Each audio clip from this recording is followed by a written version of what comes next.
le doctorat. Et quand vous lisez, vous voyez que l'itinéraire, les composantes du complexe sont dans cette phrase-là, qu'il a surveillé du début à la fin. Le complexe comporte aussi la direction des écoles de Touba, dont le coordonnateur est ici, M. Cheikhouna Mbaké, une bibliothèque et des centres de documentation. L'Institut du Coran, il a été ouvert en premier en 2023. C'était exactement le 6 février 2023. Je vous fais remarquer qu'entre 2018 et 2023, quelque chose s'est passé dans le monde. Tout était arrêté, tout était ralenti. Mais le complexe a été édifié dans ces années de Covid. Et ça, c'est extraordinaire. Au moment où tout était ralenti, tout arrêté, les infrastructures ont été édifiées, les programmes ont été déterminés, et à la fin de la Covid, le calife est venu poser, inaugurer le complexe. Ici, un moment très fort, le calife lui-même en train de faire démarrer lui-même les élèves qui sont dans l'Institut du Coran. Ouverture donc en 2023.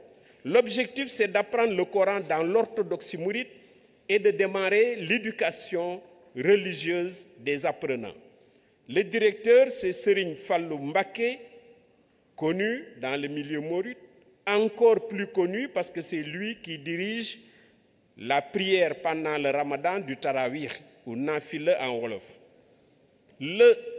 L'Institut du Coran admet des élèves qui ont 6 à 7 ans, comme pour les débutants. Le parcours est d'environ 4 ans. À la 3e année, Serigne Fallou nous dit déjà qu'il y en a qui ont, oui, Serigne Sam approuve, qui ont mémorisé le Coran. Je pense que dans quelques jours, ce sera révélé. Et cette mémorisation du Coran, tel que c'est fait traditionnel dans le mouridisme, permettant le Bekri, le Bolé, le Bind Kamil. Les effectifs actuels, cette année, sont de 800 apprenants, tous mis à l'internat, pris en charge totalement par le khalife général des Mourides. Voilà une illustration des salles de classe, des salles d'apprentissage de l'Institut du Coran. D'un côté, les garçons, de l'autre, les filles. Le Majalis, étape supérieure, immédiatement étape supérieure à l'Institut du Coran. Il délivre un enseignement traditionnel des sciences islamiques. Tout à l'heure, mes prédécesseurs sont intervenus longuement sur cela. Serigne Sam Bousso et Serigne Abdoulat, directeur de l'UFR des sciences islamiques. 2 cycles sont définis à l'intérieur du Majalis, un cycle fondamental, un cycle intermédiaire. Chacun des cycles dure 3 ans et un cycle supérieur est maintenant articulé à l'UFR des sciences islamiques et arabes dont je parlerai, Inch'Allah, plus tard. Cette structure hautement stratégique dans le mouridisme est dirigée par Serigne Mbacké Abdourahmane que vous voyez en haut. Les effectifs sont cette année de 650 apprenants, garçons et filles.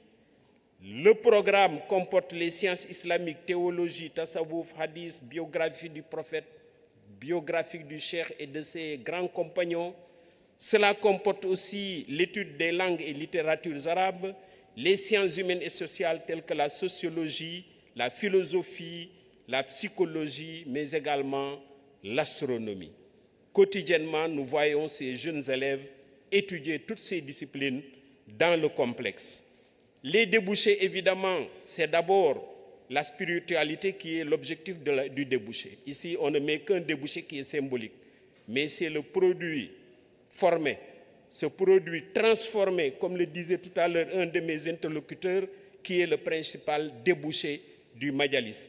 Cependant, pour coller à la réalité de la société, cela permet de les préparer au BEPC, cela permet de les préparer au baccalauréat arabe. Ils ont fini, nous aurons les résultats, Inch'Allah, dès qu'on rentre. Cela permet de les insérer dans l'UFR des sciences islamiques et arabes.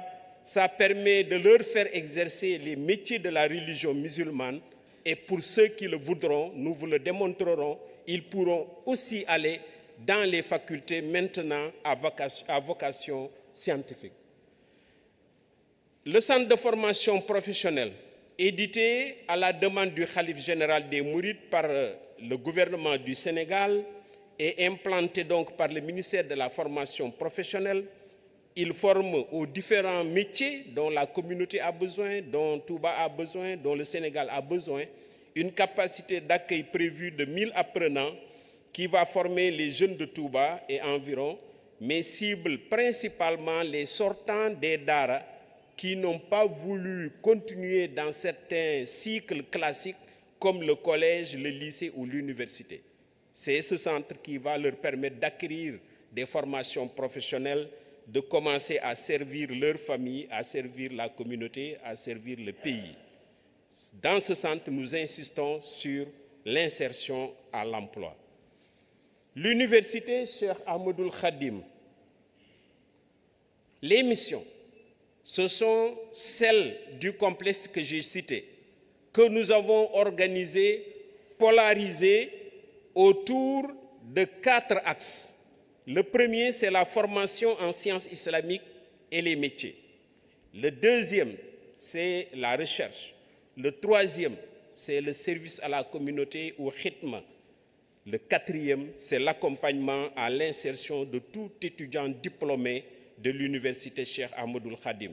Ici, vous voyez en haut le complexe de manière générale et en bas le rectorat qui vient d'être inauguré et ce minaret symbolique que nous avons laissé parce que ça témoigne de l'investissement que Serigne Abdou Lahad Mbacké avait fait au niveau de ce complexe. Quelles sont les unités qui forment nos étudiants?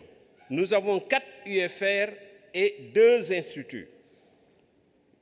L'UFR qui a ouvert en premier, et tout le monde comprend cela, sur directive du Khalife général des Mourides, sur l'engagement de ces enseignants qui sont ici présents, c'est l'UFR des études islamiques et arabes, qu'on appelle UFR Itissar. Ensuite, il y a l'UFR des sciences agronomiques et technologies alimentaires. Tout le monde connaît l'importance de l'agriculture dans le mouridisme. Une bonne partie des moyens mis pour construire la mosquée de Touba, une bonne partie est issue de l'agriculture. Mais aussi, on connaît le potentiel des mourides en sciences de l'agriculture. C'est pourquoi nous avons tenu à ouvrir dès que possible cette UFR. L'UFR des métiers et technologies, c'est en réalité une grande école d'ingénierie. Je vais détailler ça tout à l'heure. L'UFR des sciences et métiers de la santé, inspirée par la demande de la communauté mouride, parce qu'elle n'était pas sur la ligne de départ. Mais en écoutant les populations de Touba et les autorités, ça a été ajouté. L'Institut des langues et des livres, des métiers du livre, ça c'est issu de la pratique de Serigne Touba. C'est pourquoi nous avons innové en créant un Institut des langues et des métiers du livre. Et enfin, un institut de formation à distance qui permet d'ouvrir l'université à toutes les compétences mourides. Je vais y revenir vers la conclusion. Et enfin, un cycle préparatoire. L'UFR des sciences islamiques et arabes comporte 2 départements. L'un délivre une licence en études islamiques et arabes, spécialité études islamiques. L'autre délivre une licence études islamiques et arabes, spécialité langue arabe et littérature arabe. Inch'Allah, je pense que dès l'année prochaine, les masters vont suivre. L'UFR des sciences agronomiques et de technologie alimentaire, qui a ouvert, elle, en 2024, donc et à sa 2e promotion, comporte un département qui forme en agronomie et production végétale, un département qui forme en élevage et production animale, un département de technologie alimentaire, mais aussi le Khalife comprenant l'importance de cette UFR et du besoin que les étudiants ne soient pas formés que dans des salles, nous a doté d'une forme expérimentale située à 9 km de la grande mosquée qui a une superficie de 100 hectares. Il l'a clôturé, mis un forage et donné au complexe Cheikh Ahmadoul Khadim. L'UFR des métiers et technologies, l'école d'ingénieurs de cette université, comprend un département artisanat et industrie, C'est une innovation. Ça n'existe pas encore au Sénégal. Un département de génie civil, bâtiment et travaux publics. Un département de génie électromécanique. Un département informatique et télécommunications. Un département des hautes études commerciales. Nous avons ouvert d'abord le département d'informatique et télécom qui a sa deuxième promotion, en deuxième année de promotion, et le département des hautes études commerciales. L'UFR des sciences de la santé comporte un département sciences infirmières et obstétricales qui a ouvert, qui est à sa troisième année. Ça va être la deuxième UFR à sortir une promotion.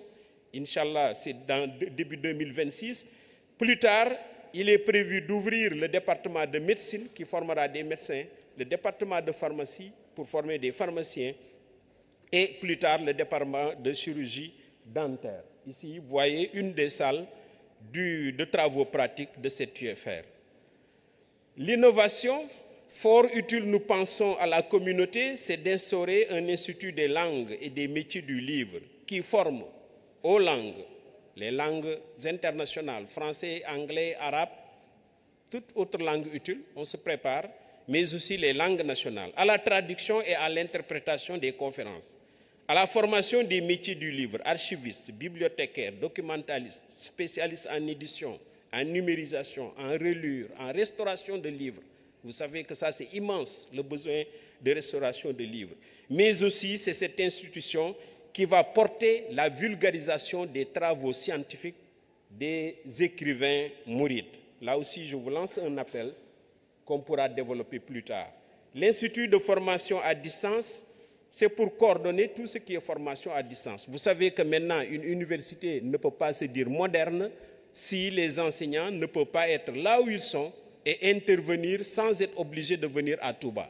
Et là, le mouridisme regorge de compétences qui veulent intervenir. Il faut qu'on leur donne les moyens d'intervenir, qu'ils puissent faire leur cours depuis Paris, depuis New York, depuis Abidjan, depuis Libreville, sans être obligés de prendre un billet d'avion. C'est bien possible, le projet est extrêmement avancé. Mais cela permettra aussi de prendre les compétences de l'université et de les faire développer des modules pour la communauté qui ne peut pas venir à l'université. Ça aussi, c'est important. C'est-à-dire faire en sorte que la population de Touba, pour un certificat, pour un module quelconque, pour une connaissance concernant le médialisme, qu'ils puissent l'avoir sans venir à l'université. Parce que l'université ne peut pas avoir cette capacité. C'est le défi de cet institut de formation à distance. Le cycle préparatoire, c'est une innovation inspirée par aussi le khalife général des Mourides. On s'est dit jusqu'à maintenant, les bacheliers arabes au Sénégal, pour continuer, ce qu'on leur offre, c'est d'aller dans le département arabe de l'UCAD ou dans des départements similaires d'autres universités. Ça, c'est très bien, certes, il faut le renforcer. Mais et ceux qui vont faire les sciences maintenant, ceux qui veulent devenir des financiers, ceux qui veulent devenir des spécialistes des métiers de la santé, ceux qui veulent devenir ingénieurs, ceux qui peuvent devenir agronomes, comment on fait? Nous avons préparé et ouvert cette année le cycle préparatoire qui dure 1 an, 6 mois renouvelables, et ça nous permet de les capaciter en mathématiques, en SVT, en sciences physiques et en français, et de les faire compétir pour entrer dans les facultés scientifiques dont ils ont besoin. On a été agréablement surpris de voir les résultats de ces élèves, de ces étudiants qui viennent d'entrer dans notre cycle préparatoire. Ils sont 70 cette année. La recherche. Une université doit développer la recherche. Et au moment où souvent les universités du Sénégal, quand elles ouvrent, hésitent à lancer la recherche, nous, on a opté, avec tout le comité, les responsables de l'université, à lancer immédiatement la recherche. Parce que nous savons que la pertinence d'une université, la création du savoir ou la valorisation du savoir existant dans le mouridisme, il faut l'aborder par la recherche. C'est pourquoi un vice-recteur chargé des études est dans l'université, c'est le professeur Tchoub que vous avez entendu hier, et notre objectif est orienté aborder les questions sociétales liées à la communauté mouride d'abord et au Sénégal après. L'approche va être interdisciplinaire. Les chercheurs ne vont pas être dans de petites équipes en train de faire une toute petite recherche. Non, nous voulons mettre tout le monde ensemble. Sciences humaines et sociales, sciences religieuses, sociologie, anthropologie, économie, santé, agronomie, artisanat. Et cette année, nous lançons la première étude de recherche qui va regrouper tout le monde. C'est l'impact économique et social du Magal de Touba. Inch'Allah, cette étude va être lancée ce Magal-là. Les thématiques, c'est la pensée et les enseignements de Cheikh Ahmadoul Khadim. C'est une thématique de recherche majeure pour l'université. C'est l'histoire et le modèle de développement de la communauté. Attendez, je recule un peu avant. Hop, maintenant le recul, voilà. 2 minutes, ça suffira largement, Monsieur le Président. C'est l'éducation en milieu mouride au Sénégal. Ça mérite beaucoup de travaux de recherche. Les gens y sont. Vous les avez entendus ce matin parler. C'est la sociologie et l'anthropologie dans le milieu mouride. Ce sont les nouvelles technologies de l'information. Vous voyez que ça a démarré. Parce que Aziz est en plein sur ça. C'est l'éthique dans la société mouride. On va tout valoriser, Inch'Allah, par des publications scientifiques, par des conférences scientifiques comme celle-là, par des communications sur les médias, par la vulgarisation des modèles mourides et l'aide à la décision pour les politiques quand ils veulent agir à tout bas. Parce que ça aussi, c'est important. C'est d'étudier la réalité et de dire, nous pensons que si vous voulez agir sur ça, la recherche est faite et voilà comment vous devez agir sur tout bas. Enfin, une autre fonction de l'université, c'est le service à la communauté ou valorisation de la khidma dans l'université et le partenariat. Ça, c'est ouvrir l'université à la communauté. Nous l'avons commencé. C'est-à-dire, quels sont les problèmes posés par les populations et qu'est-ce que l'université peut aborder. Je n'ai pas le temps de le détailler. S'il y a des questions, je vais vous en donner quelques exemples intéressants. Comment la communauté mouride peut s'approprier de l'université? Nous avons signé des conventions avec presque toutes les universités sénégalaises actuellement et les centres de recherche. Nous avons déjà signé des conventions avec les pays arabes, Mauritanie, Libye, Maroc, Tunisie, Algérie. On a désigné même un responsable des relations avec les pays arabes. Et une démarche intéressante de ces conventions, monsieur le modérateur, avant que je ne conclue, c'est que le président de la République de la Mauritanie a détaché il y a 15 jours seulement, ils viennent d'arriver, 3 enseignants-chercheurs et leur a dit « allez enseigner à Touba ».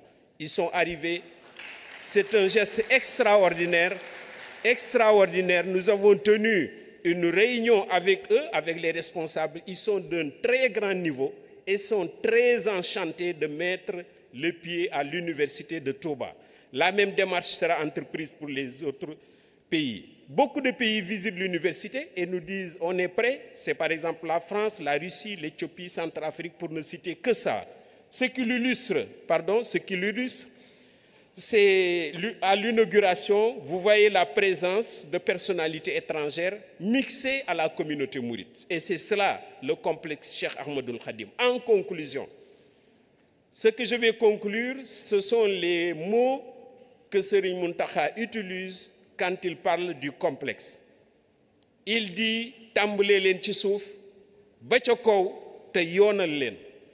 Quand il a vu que le yonal est en bonne marche, il dit « na bokku ci yi gën ». Et récemment, quand il voit que ça commence à tenir, il dit « na fi gën ». Et maintenant, notre mission, c'est ça, na fi gën. C'est une chose extraordinaire pour des gens qui sont à la tête d'une telle structure. Que Seigneur Ahmad l'entend toujours dire « na fi gën ».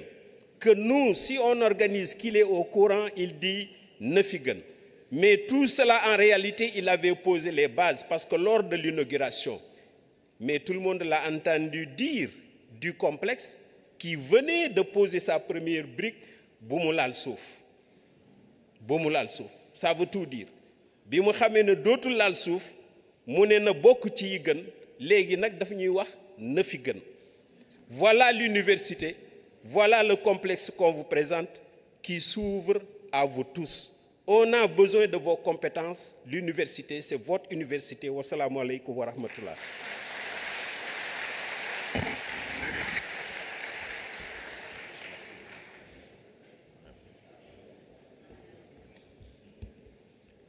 Masha'Allah. Grand merci, professeur Lamine Gueye, pour cette brillante lecture qui nous a gratifié d'une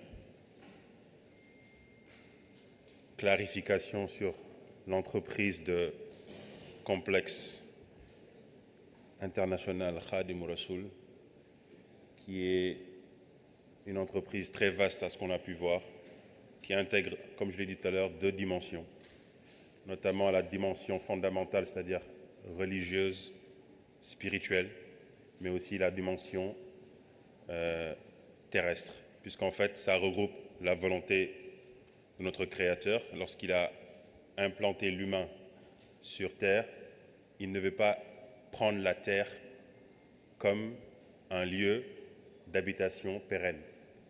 C'est un lieu d'habitation fini, puisqu'en fait, même si on n'est pas croyant, on sait qu'un jour, nous allons quitter ce monde. Donc ce monde n'est pas fait pour durer.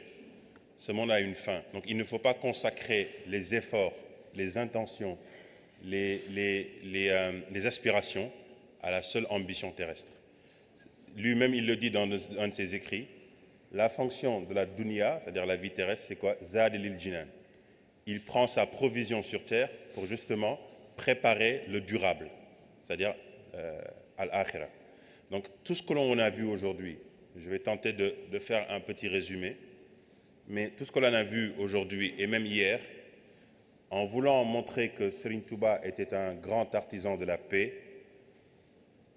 nous avons pu comprendre aussi la fondamentalité de la paix.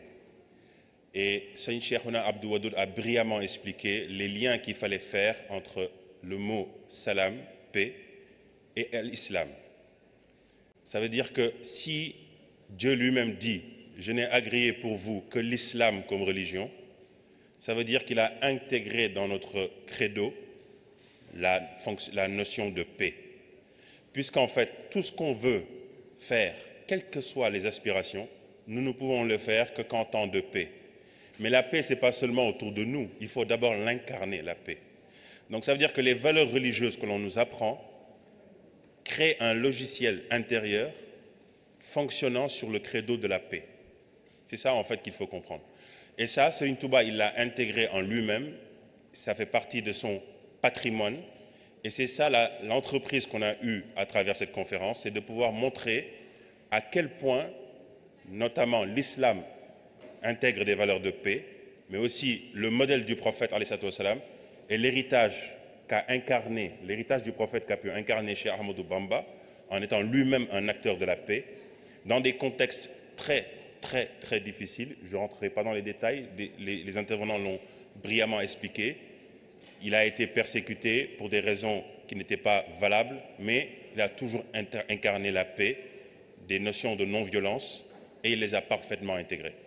Maintenant, si vous remarquez les autres interventions qu'il y a eu dans la journée d'hier et d'aujourd'hui, les liens qu'il faut faire entre ces éléments-là, c'est qu'en fait, pour intégrer ces valeurs de paix en nous-mêmes, il faut cette entreprise d'héritage et de transmission.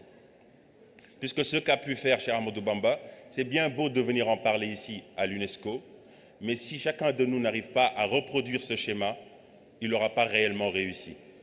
Donc l'objectif majeur, c'est de comprendre comment, pourquoi et en quoi il incarnait ces valeurs, et ensuite nous-mêmes les intégrer pour ensuite les transmettre aux générations futures. Donc tout ce qu'on a pu dire, notamment sur le dernier panel, parce que même en parlant de la question de la femme, pourquoi la femme est une centralité?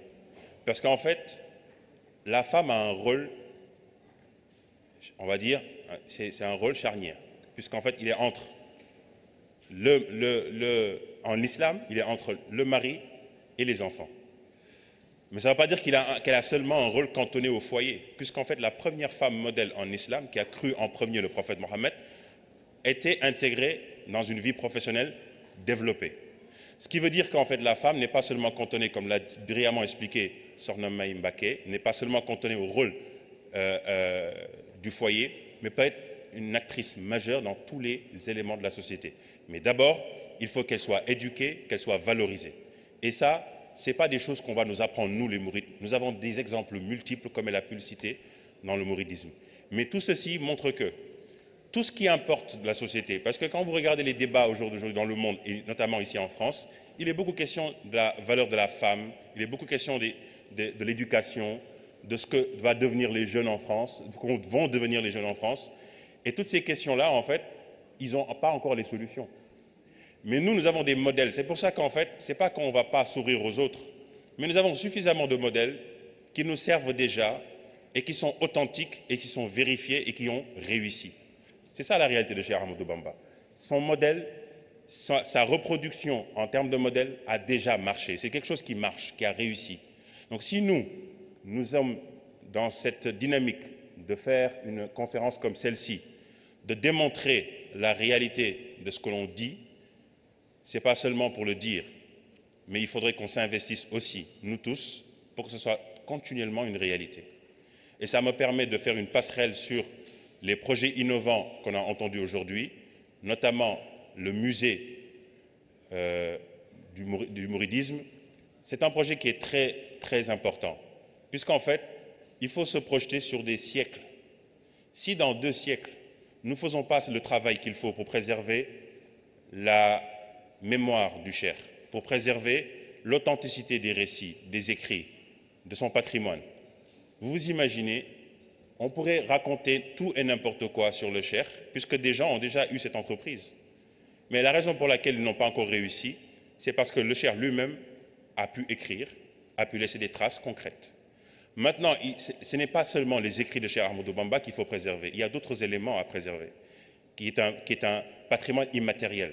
Mais tout ceci, il faut le documenter, il faut le sourcer, il faut le préserver. Et les dynamiques contemporaines nous permettent de pouvoir le faire, notamment grâce aux outils de l'intelligence artificielle et aux nouvelles technologies. Et ça demande un investissement humain, ça demande aussi un investissement financier. Donc on invite justement tous ceux qui croient en ce projet à investir financièrement sur ce projet. En premier lieu, moi je pense très très bien que le Khalife général des Mourides, l'ayant déjà montré sur cette initiative, accompagnera aussi ce projet, mais aussi les Mourides qui en ont la capacité et qui croient à la transmission générationnelle doivent aussi s'investir et investir financièrement sur ces projets. Donc c'était des mots qui me tenaient à cœur, que je voulais partager avec vous, sur ces questions qui ont été très très très riches. Nous n'allons malheureusement pas pouvoir faire une séance de questions-réponses, comme vous le savez, à cause des contraintes de temps, mais vous pourrez aussi mener des échanges informels si vous le souhaitez avec les différents intervenants qui sont ici. Et je remercie tous ceux qui ont participé à ce panel, chez Seigneur Alioune Baké, Seigneur Chérif qui n'a pas pu venir mais qui a quand même laissé des éléments d'explication sur son projet, professeur Lamine Gueye, Seigneur Abdou Aziz Madialis, pour leurs brillantes interventions sur ce sujet majeur, et en espérant que ça a pu susciter des réflexions, ça a pu susciter des aspirations, et que plus tard on verra ces projets annoncés se concrétiser au plus haut niveau. Merci à l'Assemblée, merci à tous les dignitaires présents. Je laisse la parole à Seigneur Omar Ba pour la suite des travaux. Merci beaucoup.